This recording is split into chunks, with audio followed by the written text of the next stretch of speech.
Epilogue, Unchained Key. Rain was falling over the wasteland.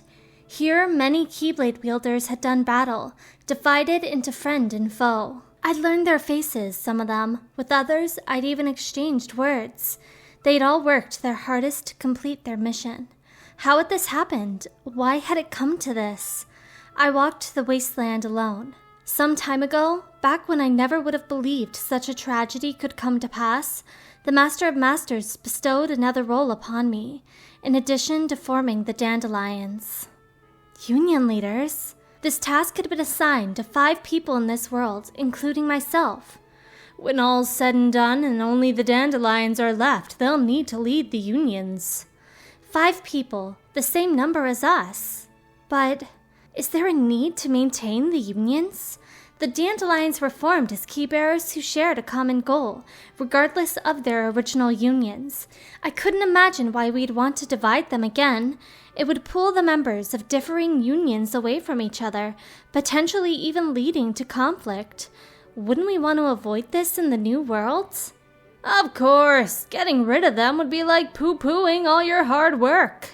And yet, the Master seemed to believe they were necessary even in the world to come. And I was in no position to contradict him. Besides, other than the 5 new union leaders, no one else is going to know that the world, well, you know. What? I had yet to accept the idea that the world was going to end at all, but the Master spoke as if it was a given. Are the prophecies so absolute? I wondered. Is there no changing fate? There's no point for anyone to carry around knowledge of such a catastrophic event. I want everyone to start over in a different world with a clean slate. Well, to their knowledge, of course. You can do that? A catastrophic event.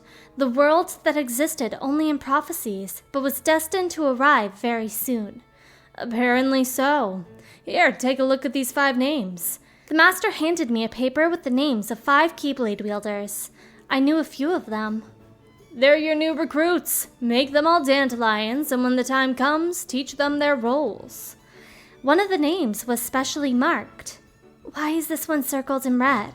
Jackpot! That lucky wielder gets their own free copy of the Book of Prophecies. The book? Yeah, it's a great read, don't you think? Oh, and it's also needed to shape the world into what it's supposed to be.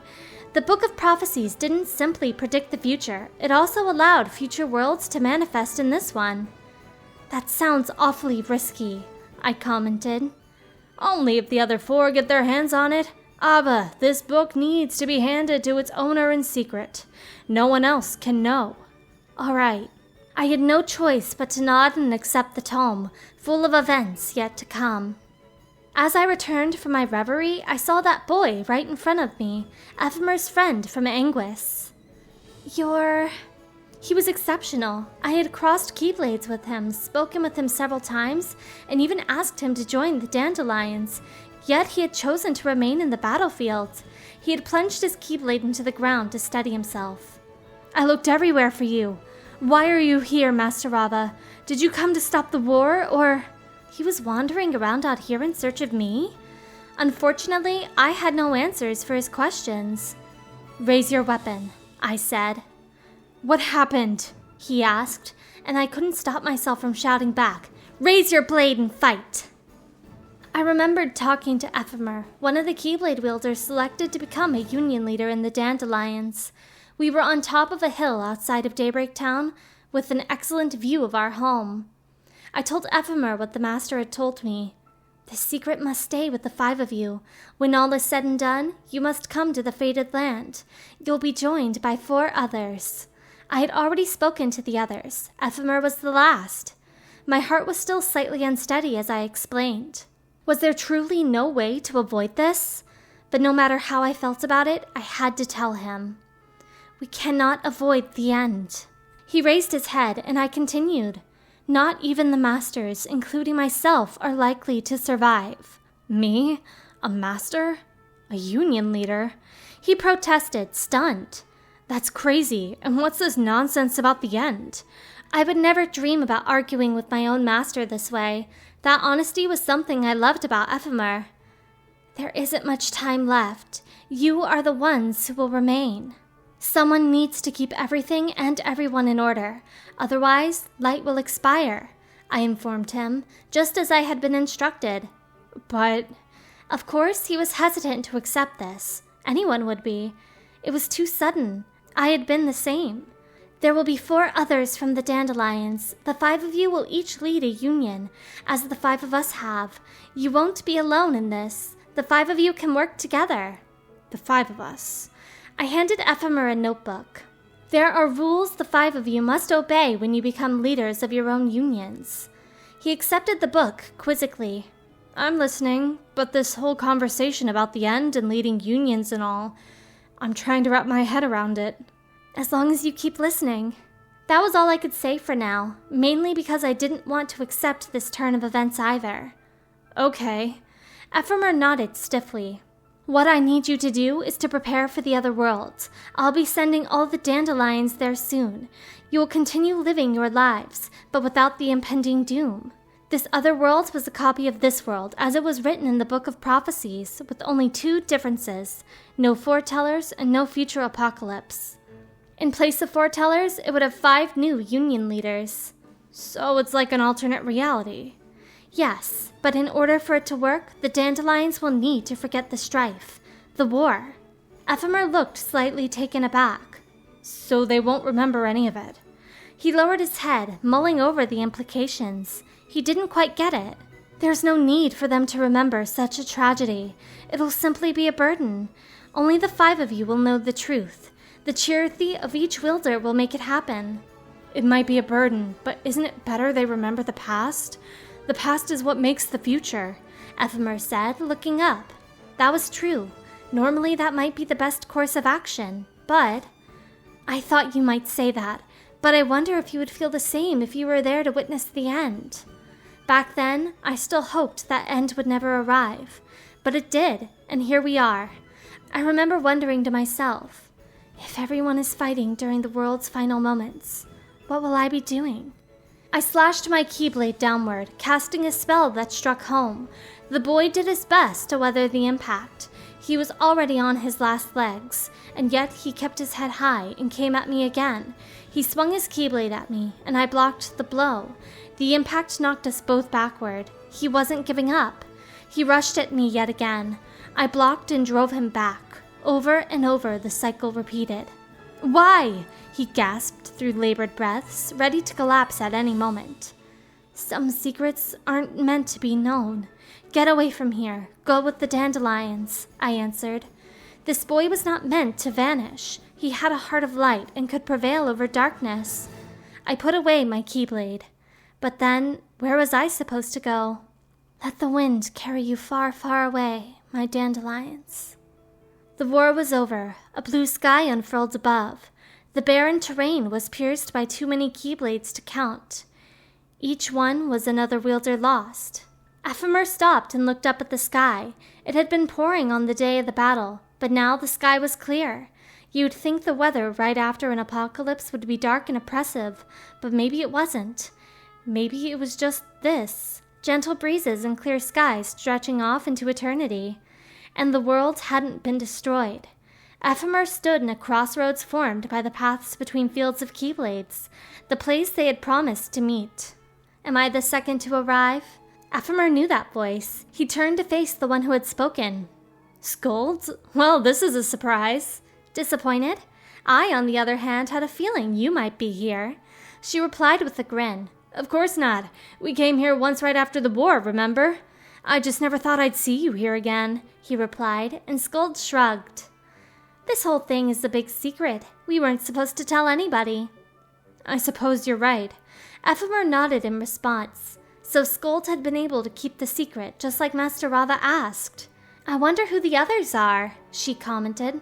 I don't know, Ephemer replied.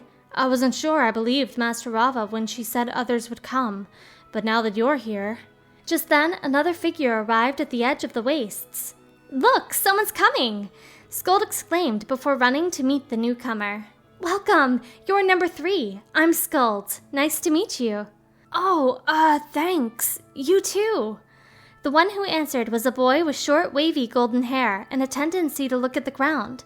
He seemed so quiet that it was hard to imagine him fighting with the Keyblade. Ephemer walked up to him. "So, Master Ava talked to you too, huh?" "Yeah, she said I should come here when everything was over, and that I was one of the 5. "I got the same speech. I'm Ephemer, by the way." Ephemer extended a hand, and the boy responded in kind and gave it a firm shake. "I'm Ventus. Call me Ven," he said shyly. "You two know each other, huh?" "We've seen each other around before, I guess." Scold replied and smiled at Ephemer. "Must be nice. I've always been on my own." "I was pretty much on my own, too." Scold came closer. The time she spent with Ephemer hadn't actually been that long at all. "I wonder why I was chosen for this," Ven said, uncertain of himself. "I'm not especially good at anything, and I'm never at the top of the rankings." He's got a good point. Why were any of us chosen? Ephemer thought it over. Unlike other Keyblade wielders, he had always asked questions and tried to find the answers to them. Maybe that was why, and if so, perhaps Scold was the same way. So what about the other leaders? Ephemer had never seen this boy Ven. Many Keyblade wielders he would at least recognize by face, and you usually heard stories about the really exceptional ones, but Ven belonged to neither category. "I'm sure Master Ava has her reasons," Scold said, offering the only answer she had. "You think so?" asked Ven. "I don't know her all that much. I've barely spoken with her." "She's easy to talk to, that's for sure," Ephemer said wistfully. He had no idea what she was up to now. Had everyone else truly been lost? "You say that about everyone." Scold laughed. "Not true." Ephemer shot back. "I sure wish I had friends." Then muttered as he watched them banter, and Ephemer and Scold glanced at each other. "You do," Ephemer reassured him. "Right here." "Yeah." A smile appeared on Ven's face. "Friends, cool," murmured an unfamiliar voice, and the three of them turned to see who it was. There stood a boy with fairly long black hair and a hat of nearly the same color. His clothes were all black too, creating a strong impression for a strong personality. The boy flashed a set of white teeth and a pleasant, albeit somewhat mischievous smile. "You must be number 4, Scold said. The boy nodded and introduced himself. "The name's Brain. Pleasure." He gave another toothy grin. "Thought I'd be the last to arrive. Guess I'm not so lazy after all." He commented with a hint of surprise. "I guess not," Ephemer said with a laugh. Brain abruptly turned to him. "So, you the leader?" he asked. Startled, Ephemer took a sharp breath, but he ultimately kept his smile in place. "No, we haven't decided any of that yet. I think we should wait until we're all here." "You got it," Brain replied, although he had more questions. "Hey, about the rules, think they're set in stone, or more like a guideline?" Scold had the answer to that one. "They're the rules, of course they're set in stone." "I get it, you're the serious one, like Master Ava." He shrugged. Scold shrugged back. "You're not the first person to say that," she remarked, but her eyes turned a little distant as she spoke. "I thought you seemed familiar." Ven chimed in. The other members were starting to wonder about Ven. He hadn't interacted much with Master Ava, so why had he been chosen? But Ephemer chose that moment to start teasing Scold. "But Master Ava is so amazing." "What does that mean?" Everyone giggled at Scold's angry response, and their doubts about Ven fell to the wayside. After everyone had a good laugh, Brain slowly spoke up again. "But seriously, how do we know we can trust her? She's forcing us to lie to everyone, since we're the only ones who are supposed to know the truth." "Yeah, I'm not sure how I feel about it either," Ven agreed. "But..." Ephemer started and then stopped, struggling to find the words. Scold looked over to him as he crossed his arms and closed his eyes. "I thought you might say that, but I wonder if you would feel the same if you were there to witness the end." Those final moments when everyone vanished. "Rules are rules. I don't want anyone to have to carry the burden of the past." Ephemer opened his eyes and said, making sure to meet the eyes of the other 3 leaders. "Got it. I trust you'll guide us down the right path." Brain grinned. Ven was the next to speak up. "Same here."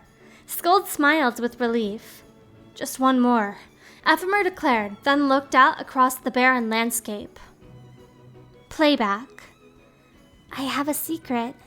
This is my favorite spot that nobody knows about. It belongs to me, Strelitzia. I was on top of a roof that looked down over the fountain square.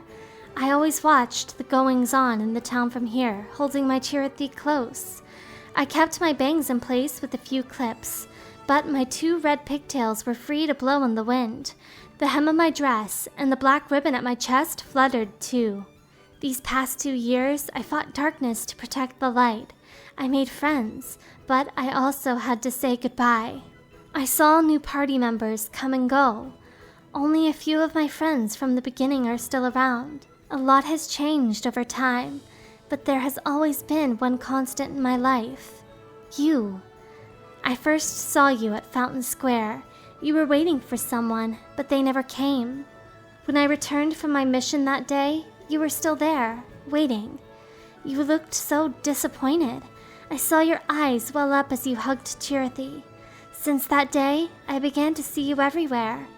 It was strange because we must have crossed paths so many times before, but I didn't really notice you until that day. I wanted to say hi, but I could never muster up the courage. While everyone was going about their days without question, you began to doubt your mission, your purpose. You saw there was something more, something we weren't being told. You don't know me, but I feel like I know you. I hope that one day we can be friends. There's so much I'd like to tell you. It was just another day, and I was walking around through town when someone called out to me. Strelitzia. I turned around to see Master Rava. I need to ask a favor. It's something only you, a dandelion, can help me with. Me? Are you sure? Master Ava held out a notebook. That night, I was back in my room flipping through the notebook. Me, a union leader, I murmured. What a great honor, Chirithy said. I still couldn't believe what Master Ava had told me. Yes, but it's also a great responsibility. My chest was filled with worries. I have faith in Master Ava, Chirithy said encouragingly. Me too, but what she said about the world, could that be true? That was the hardest part of this to believe. It's a scary thought, isn't it? Chirithy seemed troubled too. He must have had the same concerns as I did. I had been asked to join the Dandelions just a short time earlier. The Dandelions were a special union, different from the other 5, which meant only the Dandelions will survive. That means everyone else will disappear. I hoped that my prediction wouldn't come true. I suppose you're right, but your friends are all Dandelions. Why are you so worried? Because I had friends from before I was a Dandelion too. They are, but what about everyone else? I just couldn't accept the idea that so many of us would be lost. I know you care, but what do you think would happen if you told everyone the truth? The world is nearing its end, and the foretellers will disappear. No one would believe you. No, they wouldn't. I didn't even believe it myself, or maybe I just didn't want to, but Master Ava herself had told me about it, so it had to be true. What about him? I jumped to my feet. Whoa! What is it? Chirithy cried out in surprise. He's not a dandelion! I exclaimed. Who?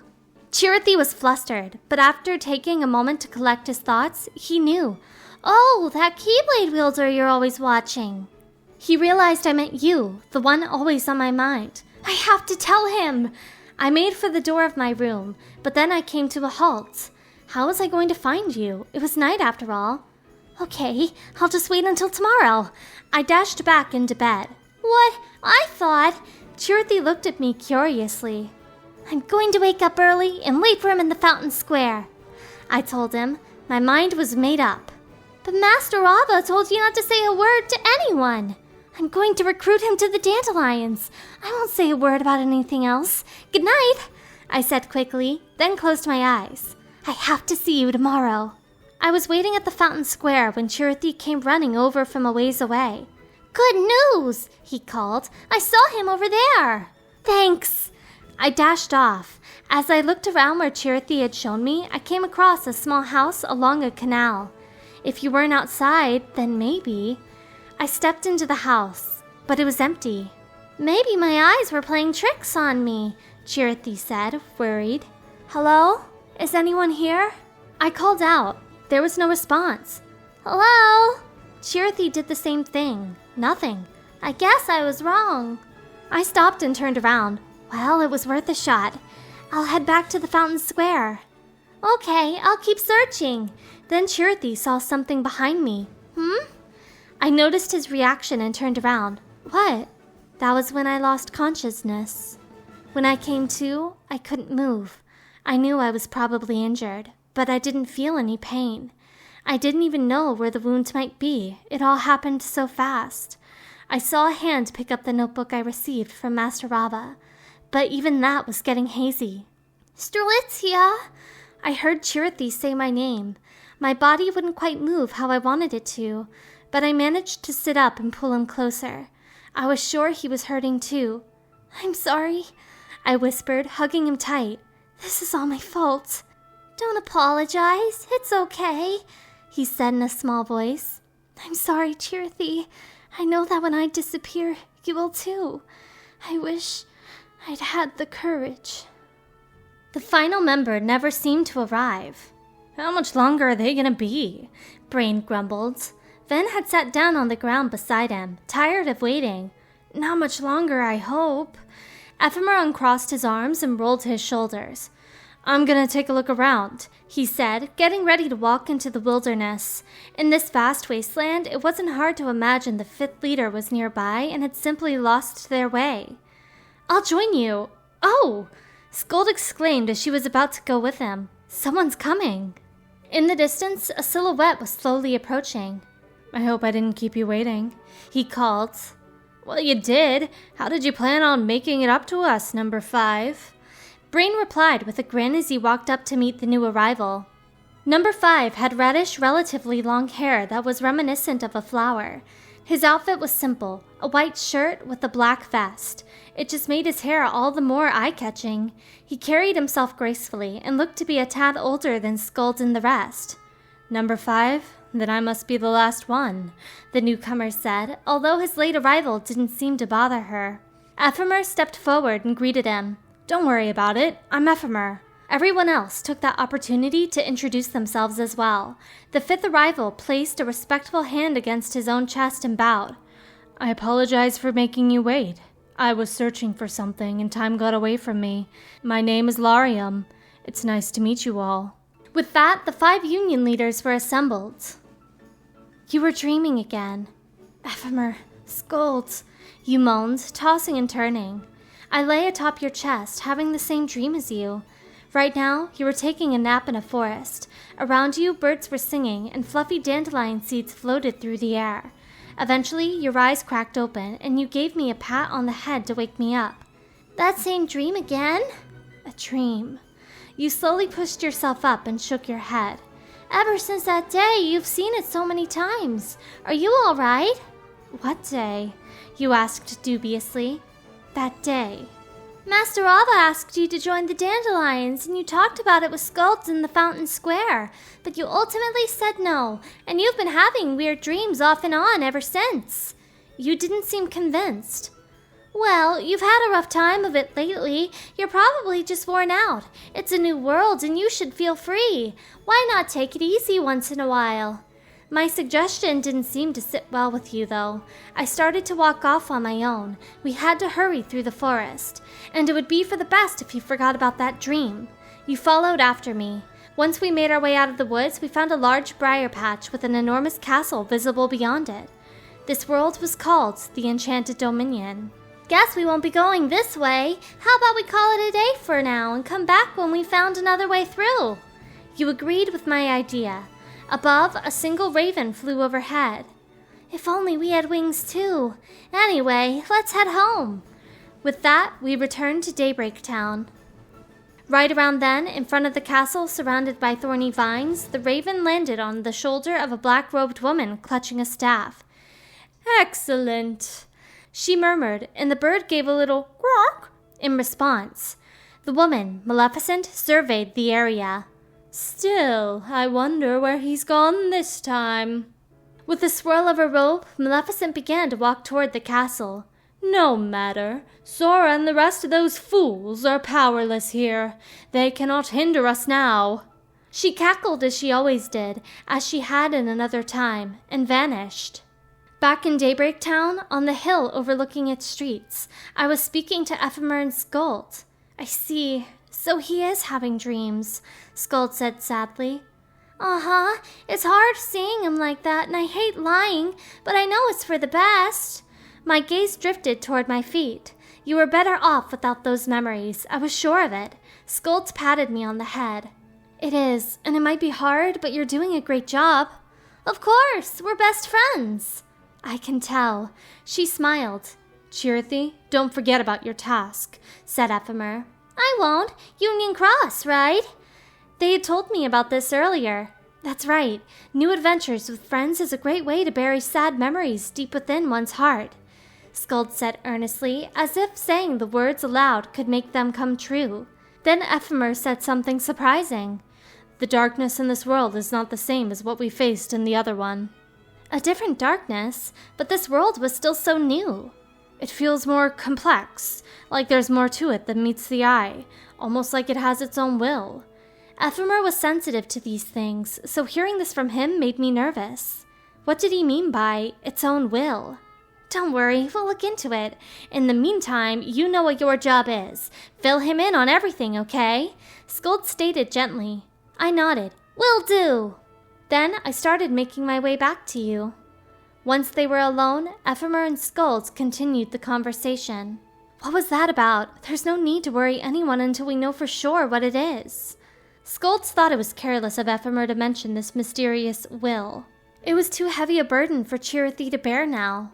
I know, I'm sorry, but this concerns everyone. I get a really bad feeling every time something happens in this world that didn't happen in the other one. This Union Cross business feels off. Something's not right.